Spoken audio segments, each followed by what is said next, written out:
ছিনতাইয়ের কবলে পড়ে নিঃস্ব অনেক তেল ব্যবসায়ী। চট্টগ্রাম থেকে আসার পথে ফেনীতে প্রায় ছিনতাইয়ের কবলে পড়তে হচ্ছে তাদের। বিষয়টি নিয়ে মামলা হলেও মিলছে না কোনো সমাধান। যদিও পুলিশ বলছে গাড়ি ও পণ্য ছিনতাই চক্রের বিরুদ্ধে চলছে অভিযান। মোহাম্মদ হুমায়ুন কবির সুমনের রিপোর্টে জানাচ্ছেন ওয়ালিদ সিদ্দিকী। গত ৩০ এপ্রিল চট্টগ্রাম থেকে তেল ভর্তি লরি নিয়ে ফেনীর মুহুরী ব্রিজ এলাকায় আসার পর হলুদ রঙের একটি পিকআপ ও একটি সিএনজি গাড়িটির গতিরোধ করে। পরে ড্রাইভার, হেলপার এবং গাড়ির ম্যানেজারকে মারধর করে চোখ বেঁধে তুলে নিয়ে যায় দুর্বৃত্তরা। এরপর বিভিন্ন স্থানে ঘুরিয়ে তাদেরকে একটি কবরস্থানের সামনে নামিয়ে দেয় তারা। কিন্তু তার আগেই গাড়ি থেকে পুরো তেল চুরি করে নেয় চক্রটি। দীর্ঘদিন ধরে এই এলাকায় বিভিন্ন পণ্যবাহী গাড়ির মালামাল ছিনতাই করে আসছে একটি চক্র। এতে পণ্য পরিবহন নিয়ে শঙ্কায় ব্যবসায়ী ও পরিবহন শ্রমিকরা।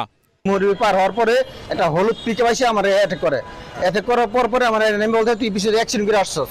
আমি কিছু না ভাই, আমি অ্যাক্সিডেন্ট করি না। হ্যাঁ নাম, তুই অ্যাক্সিডেন্ট করে আসছিস। এই বকাবকি কথা মারধর করতেছে, মারধর করে আমাদেরকে নামাই নিচ্ছে, নামাইয়া সিএনজিতে উঠাইয়া চোখ বাইন্দা নিয়ে গেছে। রাত আনুমানিক ১:৩০টার সময় আমাদেরকে নাঙ্গলপুর এক স্থানে বলছে তারা প্রস্তাব করবে না, নামার পরে ওখানে আমরা নামছি, গাড়ি চলে যায়। আমরা চোখ খোলার পরে দেখি আমাদের গাড়ি পরে আছে, গিয়ে দেখি আমাদের গাড়ির কোনো তেল নাই, তেল শূন্য।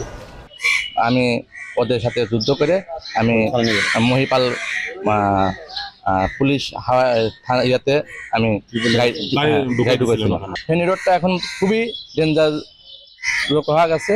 এখানে ব্যবসায়ীদের কোনো গ্যারান্টি নাই, কোনো নিরাপত্তাই নাই। আর শুধু আমি একা না, এখন ভিতরে ঘাট থেকে আরো অনেক লোক এরকম হতেছে। শুধু লরি না, আরো বিভিন্ন ধরনের টাইপের পণ্য ক্ষতিগ্রস্ত হচ্ছে ব্যবসায়ীরা। এইভাবে দিনের পর দিন যদি ব্যবসায়ীরা ক্ষতি তো ব্যবসা করতে পারবো না।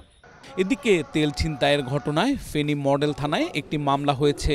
আমরা অভিযোগ পেয়ে আমরা সেটাকে আইনি ব্যবস্থা গ্রহণের মামলা হিসেবে আমরা এটাকে রুজু করি এবং এই তেল চোর বা দুষ্কৃতিকারীদের শনাক্ত এবং তেল উদ্ধারের জন্য আমরা সর্বাত্মক অভিযান অব্যাহত রেখেছি। পুলিশ সুপার জানান, আসামিদের ধরতে অভিযান চলছে, দ্রুতই অপরাধীদের আইনের আওতায় আনা হবে। তেলের লরি যে ছিনতাই হচ্ছে, আজকে আপনাদের মাধ্যমে, আপনার ফোনের মাধ্যমে জানতে পারলাম এটা কোনো ভুক্তভোগী আমাদের পুলিশ স্টেশনে কিংবা আমার কাছে কিংবা আমার কোনো অফিসারের কাছে কোনো অভিযোগ করে নাই। আমরা এটা সত্য মিথ্যা যাচাই করে আমরা এটা যথাযথ পদক্ষেপ নেব, আইনগত পদক্ষেপ। সড়কে নিরাপত্তা নিশ্চিতে দ্রুত এই চক্রের বিরুদ্ধে কঠোর ব্যবস্থার দাবি ভুক্তভোগীদের। Walid Siddiqui, Asian television.